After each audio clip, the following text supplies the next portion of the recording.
Hi friends, आज मैं एक एंटी डिप्रेशन मेडिसिन का रिव्यू करने जा रहा हूँ।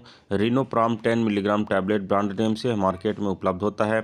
वंडर लिमिटेड के द्वारा इसका प्रोडक्शन किया जाता है। कीमत की अगर बात करें तो 10 टैबलेट का एक स्ट्रिप मार्केट में 80 रुपीज़ का उपलब्ध होता है। फ्रेंड्स, अगर अभी तक आपने मेरे चैनल को सब्सक्राइब नहीं किया है तो प्लीज़ चैनल को सब्सक्राइब कर लें, बेल आइकन को भी प्रेस करें ताकि आने वाले सारे वीडियोज़ की नोटिफिकेशन आप तक आ जाएँ और आप मेरा कोई भी वीडियो को मिस ना करें। अगर आपने इस प्रोडक्ट को इस्तेमाल किया है तो आपके क्या क्या एक्सपीरियंसेस रहे कमेंट सेक्शन पर मुझे ज़रूर लिख कर बताएं। आइए फ्रेंड्स, वीडियो शुरू करते हैं। सबसे पहले देखते हैं इस प्रोडक्ट के कंपोजिशन के बारे में। तो फ्रेंड्स, इसमें एसिटालोप्राम ऑक्सलेट 10 मिलीग्राम की मात्रा में उपलब्ध होता है। अब देखते हैं फ्रेंड्स इस प्रोडक्ट से जुड़े कुछ वैकल्पिक ब्रांड्स के बारे में।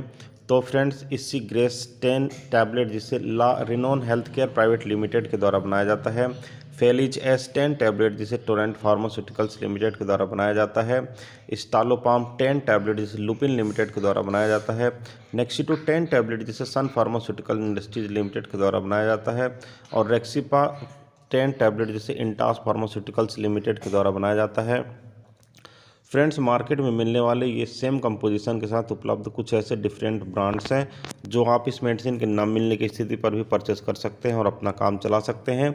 आपको इफेक्ट सेम मिलेगा क्योंकि इनके अंदर का साल्ट या मॉलिक्यूल सेम होता है। अब देखते हैं फ्रेंड्स इस मेडिसिन के कुछ प्रमुख इस्तेमाल के बारे में। तो जैसा मैंने पहले आपको बताया, यह एक एंटी डिप्रेसेंट मेडिसिन है और इस मेडिसिन का इस्तेमाल डिप्रेशन को कम करने के लिए, एंजाइटी डिसऑर्डर को कम करने के लिए और पैनिक डिसऑर्डर्स के उपचार में इस मेडिसिन का इस्तेमाल किया जाता है। अब देखते हैं फ्रेंड्स इसके कुछ कॉमन साइड इफ़ेक्ट के बारे में।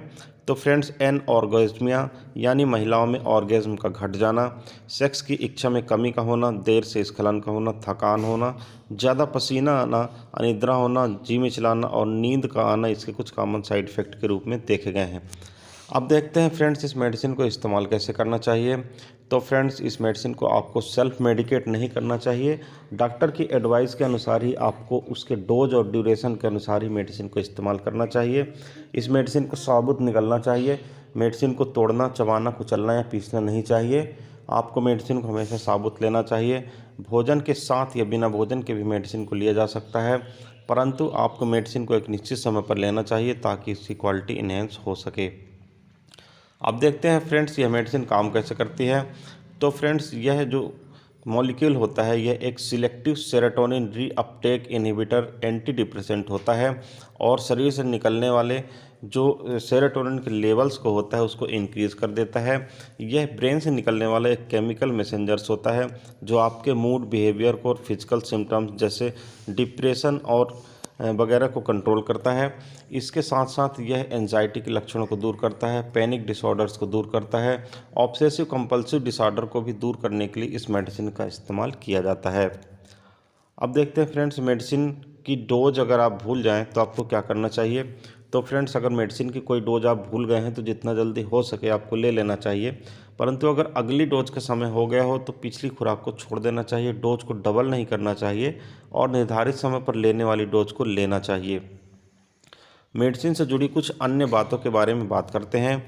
तो फ्रेंड्स, इस मेडिसिन को लेने के बाद अगर मूड में किसी प्रकार का अचानक से बदलाव आता है या आत्महत्या इत्यादि का इरादा आता है तो आपको अपने डॉक्टर से तुरंत संपर्क करना चाहिए।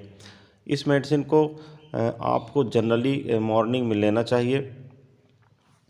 अब देखते हैं फ्रेंड्स इस मेडिसिन को लेने के बाद, जैसे मैंने पहले आपको बताया है कि जो सेक्सुअल डिसफंक्शन होता है यानी जो सेक्स इच्छा होती है उसमें कमी आती है, इस बारे में आप अपने डॉक्टर से भी परामर्श कर सकते हैं। किसी प्रकार की डिपेंडेंसी इस मेडिसिन को लेने के बाद डेवलप नहीं होती।